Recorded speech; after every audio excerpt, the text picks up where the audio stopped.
Hello, everyone. This is Crisis Report here with Fritz, who has operated Leopard 2A6 with the German Army.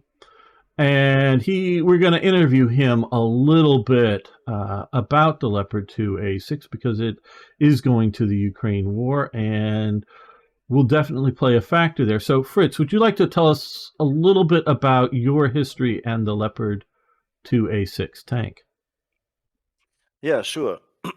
um, I spent 12 years in the German army on active duty. I was a gunner first on the Leopard 2A6. It was in 2001 when I joined the army there. Then I became a commander, and then in the end of my 12 years, I was a platoon commander of a Leopard 2A6 platoon, like 4 tanks. Yeah. Right. Okay, very good. Um, what what would you say is the best feature of the 2A6? Well, the best feature why it was introduced is the better gun. Like the Leopard 2 A4 and A5, they had the L44, the 120 millimeter smooth bore Mm-hmm. with the shorter length than the Right. A6, and with the longer barrel. It's it's uh, um, it's possible to shoot the new ammunition. Right. It's AP. What is it called in English? We call APF. it KE, like kinetic energy, Yeah. like a tungsten Kinetic. rod. Right. Yes. The tungsten. Yep. Yeah, and it's basically a better version of that with a higher penetration level at longer distances, Right. and it's shoots at the muzzle velocity of 1,700 meters a second. That's faster than the Right. old one. Oh yeah. Okay.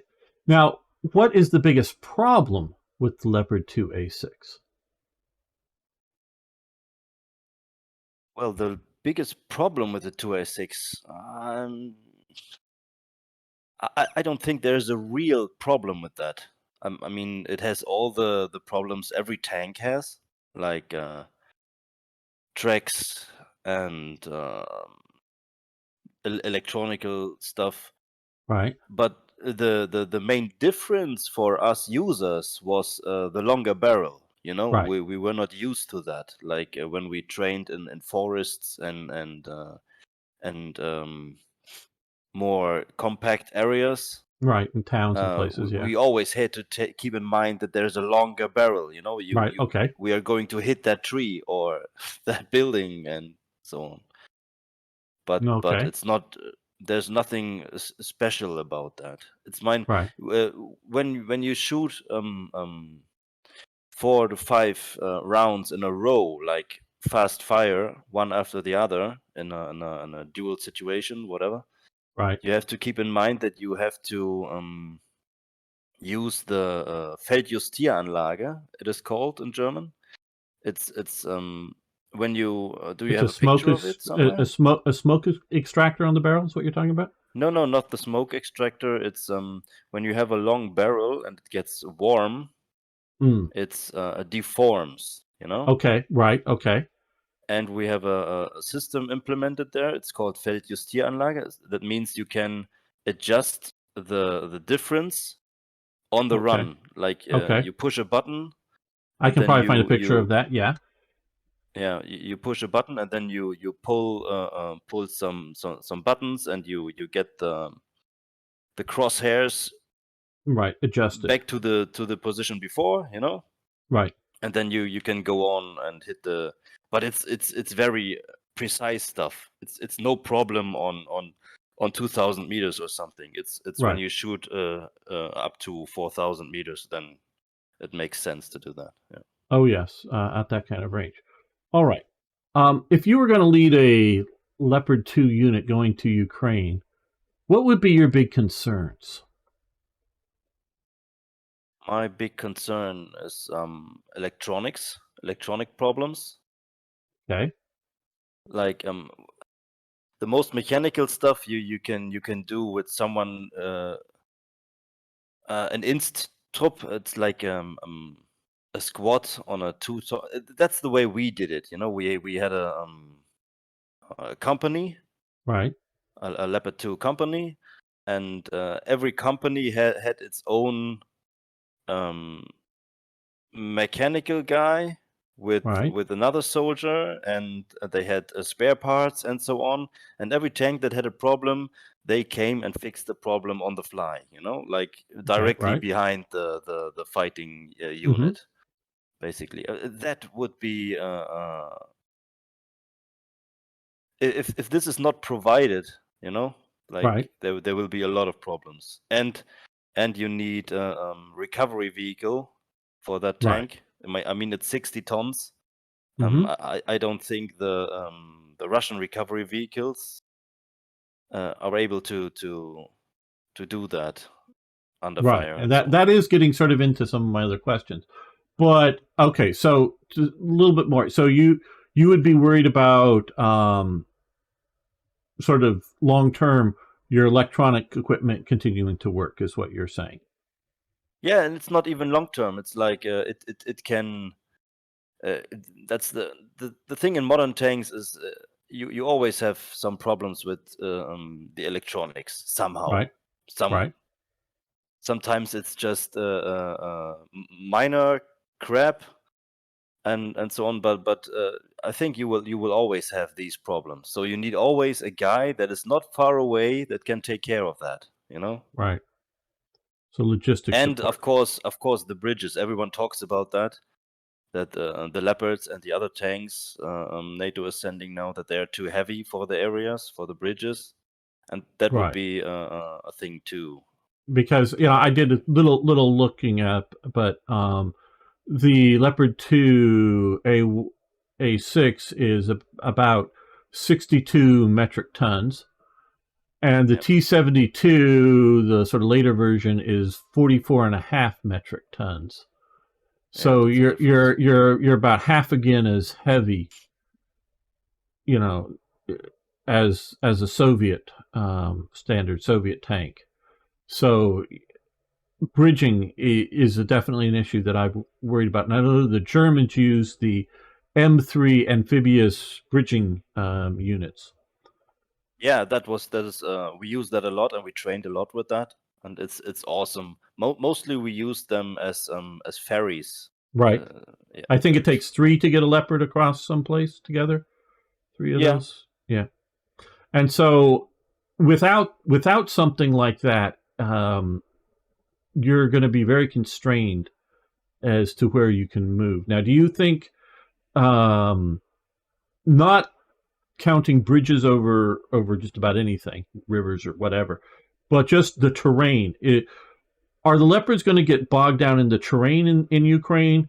And how important are recovery vehicles to keep even a small unit of Leopards operating in the terrain of the Ukraine?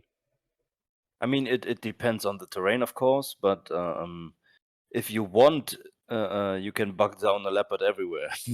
Right. uh, if you take care, I don't know. I think I could move around there Okay. somehow. Right. Yeah, 'Cause, I, yeah, I wouldn't be I've afraid of that, I guess. okay. Okay. So that's not a major worry, but definitely on rivers or other bridging elements. So from enemy threats, what are your biggest fears as a Leopard 2 operator? What threats do you fear the most? Air, Air? air. Like but that's the fear of every tank, right? Right. Like the what is the best tank on the planet good for when some drone or some fighter comes and just kills you from the skies? You know, it's Right. and I think the Russians they basically see everything that moves in Ukraine, like from east to west.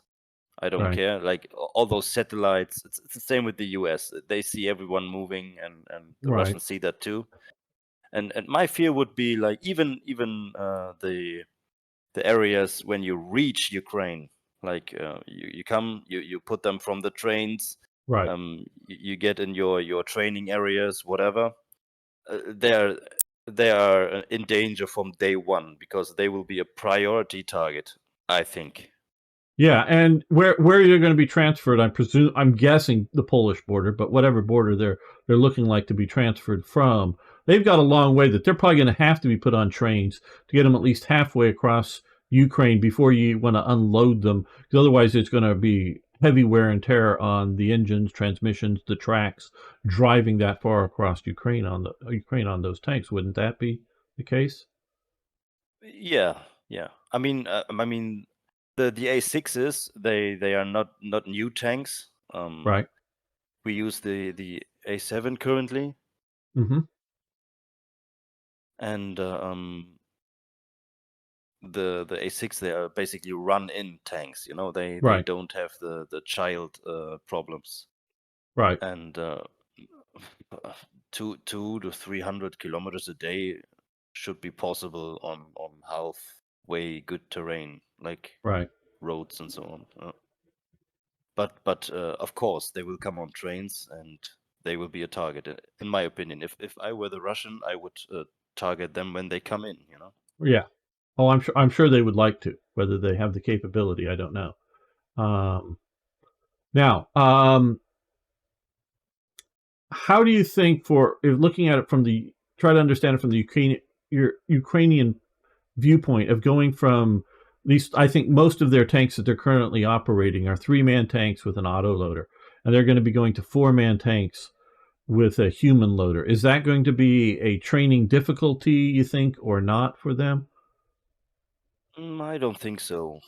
I mean, to use the Leopard 2, I mean, it's planned to train them for 6 weeks, Right. and I think that's doable, but only if you have as I said, the support ready. Like if a German tank crew can basically repair close to everything on the tank themselves, Right. but you can't train that level Right. in 6 weeks. You know. Yeah, I would suspect you can train somebody to, drive around and not ram the barrel into something and basically you how to load and shoot, but trying to do all the maintenance, trying to do all of the repair, that's got to be Yeah, a and yeah, much yeah, greater and training fixing cycle. fixing problems like go. You know, you have ability grades when you Hmm. go to like the full ability the tank has with Stab ein, like stabilized weapon Right. system with all the lasers and so on working. That's very easy. It's like playing a PlayStation, you know. Right. But as soon as you have a problem with one of these modes, you have to go down, and then it goes to the bread and butter of knowing your vehicle. You know, like you Right. you you have to use this, use that. You have to know you aim yourself, like Hmm. not an independent aiming line and so on. It's a totally different thing to use that downgraded, basically. Right. Right. I'm sure it is. Now, how effective do I understand, and when we talked before this about how doctrine of the Ukrainians and how they're going to integrate it into their forces, we really don't know yet. But do you think these Western tanks, obviously the Leopard 2A6 or the M1 Abrams that they're going to get, and the Challenger 2s are going to get, do you think they're going to have a significant effect on the battlefield, or are they just going to be big targets on the battlefield? I think the numbers aren't enough to make a big difference. I mean, we don't know about the real numbers and how many will come in the end, Right. but some companies or some battalion strength of tanks is, I mean, they can change the outcome of some battles, but not of the war. I don't think so. Right. Okay. But they can be implemented. You mean tactically, like how they use them? Yeah. Tactically, do you they're wanting Western tanks. They already, of course, have been operating their tanks. I think both sides have taken fairly high losses on tanks. We see a lot of Russian losses, but I think there's also been a lot of Ukrainian losses. Will engagements be significantly more in favor of the Ukrainians having the Western tanks than what they've currently been using? I guess is will it change? Will Well, their kill loss ratios improve significantly? Do you think? yes. I mean, I would think that you have a very high first hit Right. possibility with these Western tanks, especially with the Leopard, and I think the Challenger too. Like they with all those systems and the very good stabilization and the I myself I hit a car sized target All right. at 3,850 meters while Okay. driving full speed through rough terrain. Like That's very good. yes, and it wasn't hard. Right. You just aim at the target, you pull the laser, and you shoot, and it works. It's like, Right. and I think it's the thing is, the videos I've seen from on tank to tank combat there, it was always like very short distances, Right. like from 200 to 1,000 meters maximum. Right. Uh, um, uh, I mean, that's not what the A6 is for, but it's still usable there, But it's much more effective on Longer longer range. engagement ranges.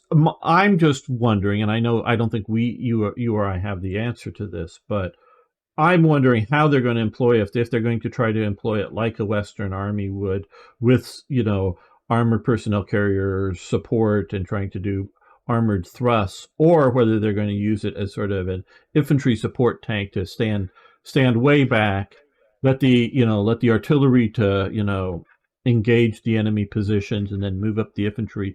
And as the infantry encounter difficult targets, use whether it's enemy armored vehicles or just enemy hard bunkers, use something like the Leopards or the Challengers as a support fire vehicle from well within the rear. I don't know how they're going to be implementing them. I don't know too, but I think because the Ukrainian army changed a lot, and it's basically now they fight like NATO would Right, fight, and in my opinion, they are led by NATO, right. trained and led by NATO Well, officers, they're and definitely being trained by, because I see reports of them being trained in Britain and other places like that. So they're definitely getting NATO training for sure. yeah, and so they will use our doctrines, I guess. Okay. So I think they will implement minimum always a platoon together. Right. Well, I figured a and platoon at and minimum. Yeah. yeah, and I think one tank platoon on every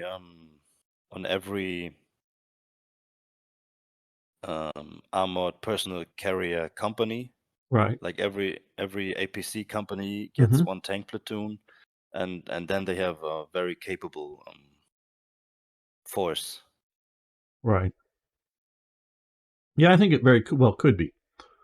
Um, I don't know if I have any more do you have any more thoughts on them being sent on functionality in Ukraine with these vehicles? The functionality. I You mean, know, it's good you know, that we sent the Leopards, and only in my opinion, the Challenger is like not the best idea there, because it has just a different gun and different ammunition. yes, absolutely. It's not it's not a good idea to use another kind of ammunition for tanks. Well, It's so a far it logistical seems nightmare, I guess. from looking again from the outside, it seems like the Ukrainians have been dealing with a lot of different weapon systems and munition systems, and they seem to be functioning reasonably well with it. But you're absolutely right. Introducing a different gun, different ammo is going to be a bit more of a problem compared to the Americans who use the shorter guns still, but otherwise ammunition compatible with Yeah, and the Leopard. you don't need uh, it, you basically don't need the better APCR round. Um, you the other one is enough. Yeah, I Like think it probably is. and that would be easy, just interchangeable with the Americans, because they Yeah, use the same gun and same ammunition basically. yeah. That would be better, but a tank is a tank, Yeah, tank is a tank, and that's what a lot of press doesn't get because they call whatever has tracks on it a tank. But a true tank is something that an armored personnel carrier or other fighting vehicle is not. Yeah, Okay, well, the only different thing there is the Merkava. It's basically a bit of everything. yeah, the Merkava is very interesting, but it's also very battlefield specific to Israel's needs. Sort of like that Yes, yes, Swedish S tank that we never saw in combat, but it was designed for a particular type of war in defending, digging, mobile bunkers to sort of dig in around Sweden. It was designed to be. The yeah, Merkava is designed to fight Israel's wars, so seems to do very well for what it's trying to fight. But I don't think it is good for what NATO is trying to do. At least that's my analysis of the Merkava. yeah. Well, thank you, Fritz. This has been very enlightening. It's good to get somebody who has hands-on experience with the tanks that will be going to it. I do. I think it's. I think I look at Ukraine right now is very much like Spain in the 1930s, and that everybody's trying out their equipment. So I think a lot of people are going to be watching these tanks operate to see what the future will be for tanks in general, or just specific models after the trials in Ukraine, the actual combat trials in Yeah. Ukraine, to get a lot of feedback out I of that. hope I hope the people don't think too much of all of the tanks. Like every tank can be destroyed by a RPG-7. Every tank. It's Oh, just absolutely. when you use them wrong. You've seen that with the Turks Oh God, yeah. using the Leopards, and Well, I don't know. um, just one of the videos that I saw was literally a head-on engagement down a road between Russian trucks driving into a column of Ukrainian armored vehicles, and the Ukrainians were using mostly machine guns on these trucks. And what that told me was that both sides were surprised by this engagement. The Russian trucks were like troop trucks or supply trucks. It didn't really matter, but they weren't in any sort of combat formation. But the Ukrainians were still just on the same road, meaning they hadn't identified the enemy coming at them and set up a quick, just pull off the road ambush kind of thing. Nothing fancy. They hadn't even done that. They didn't have time for that. So they were both surprised Yeah, by yeah. each other. That's when everyone uses the same vehicles and speaks basically the same language. Yeah, It's but I don't I see that thought about that happening. too. Like Yeah. when we were training, Hmm. we have a big area, very modern, with GPS and lasers, and Right. you can do basically everything there, and we call it the GÜTS, Mm. Gefechtsübungszentrum. It's like battle training center, Right. and there's a company, and they always play the enemy. They Right. always play op 4, and Yeah. We have a similar the thing out here in California. Yeah. yeah, and the German army, they let them use the A4 because it looks very different than the A5 and A6. So Right. it's easier to see, okay, that's an enemy, you know? Right. and even that was sometimes not that easy. Yeah. But I just imagining this engagement. I just can't imagine a Western army being that surprised. That literally, the enemy trucks are driving past you on the same road that you're on. Yeah. That they would be identifying the targets well out with screening and reconnaissance units, and I just don't see that yet in Ukraine from the videos that I've Yeah, seen. well, So, it happened a lot in World War II too. Like there well, were that's in World War II, even but I'm talking about in the 2000 the 90s, the 2000s. I just don't see Western armies with their modern battlefield reconnaissance looking at whether it's Desert Storm or the later Iraqi invasions. We knew where the enemy was well enough to be ready that their trucks aren't literally smashing into our tanks, because that's just about how close they were yeah. in this engagement. I think it's also a different thing. Like when you have in Iraq and so on, nobody cared about radio silence and so on. Like you were Right. constantly talking, and they do that in Ukraine too. Like everyone's listen to everything. Nothing is what is it called? Hacked? I don't know.